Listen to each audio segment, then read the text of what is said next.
The next area, which will conclude for us, Karbala and Messianism.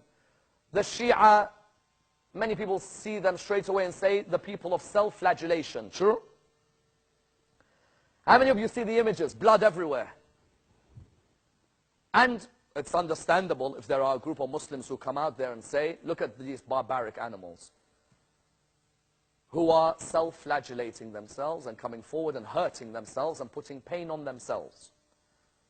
First and foremost, it's ironic, those who come forward and attack the Shia for their love of Hussein, considering I think we can go Muharram after Muharram with many of those who claim to love the grandson of the Prophet, not listening to one lecture on his life the whole year. And I'm certain of that. In Syria, the Mufti of Syria, who's a friend of mine, who's someone I had lectured for within Syria, and I've been to that area, himself gives a khutbah where he says, why have they not told us what happened at Karbala for years? What, you think on the Friday prayer in Saudi Arabia on the 10th of Muharram, they're going to talk about what happened to the grandson of Muhammad?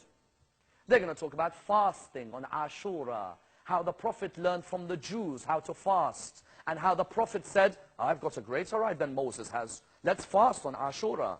How ironic. The grandson of Muhammad dies on the 10th of Muharram, and Muhammad's own followers find it hard to remember him. Because of what? Because of self-flagellation? Forget those who self-flagellate. Ask yourself that when the Prophet tells me about Hussein, and I go every year without listening to a single lecture on his life, am I really honoring the grandson of the Prophet Muhammad? So how about those who self-flagellate themselves? It's not part of Shia doctrine. It's a cultural act. Does culture have a place within Islam? Yes.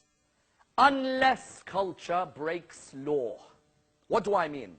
When the Prophet came to Arabia, there was some Arabian culture he didn't even change.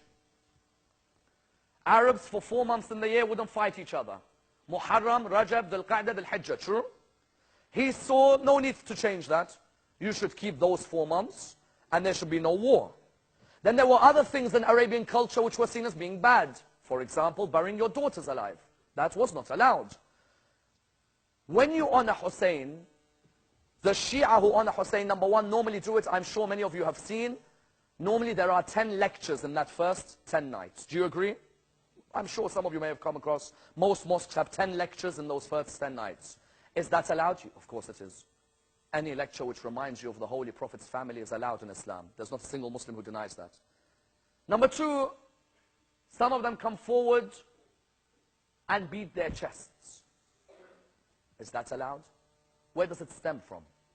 Some say it stems from the granddaughter of Muhammad by the name of Zainab, who slaps herself viciously when she hears the news of her brother's martyrdom. Others say no, it's a cultural act. You'll see them walking and going like this. When they go like this, there are extremes to it. There are some who rip off their shirts and go out publicly and do it. Is that what the scholars tell them? No. In every school in Islam, there are certain bands whose culture outweighs their religion. And however much you'll try and tell them that there are certain actions which are going a bit extreme, they won't listen to you. There are some who use chains and hurt their backs. There are some, how many of you have seen the following sight of getting a sword and striking your head? The scholars come forward and state, you are harming yourself, it is haram. But unfortunately, what the scholars state sometimes goes in one ear, out of the other. And that if you now come and tell someone that you are flagellating and it's wrong, they will not listen. But the basis of the message which the majority of the Shiites follow is the message of understanding Hussein and the messianic role, because Hussein was martyred in Karbala. And his martyrdom, according to the Shiites, will be avenged by the Mahdi. The Mahdi being the Imam of the Shiites, the 12th, who went into occultation.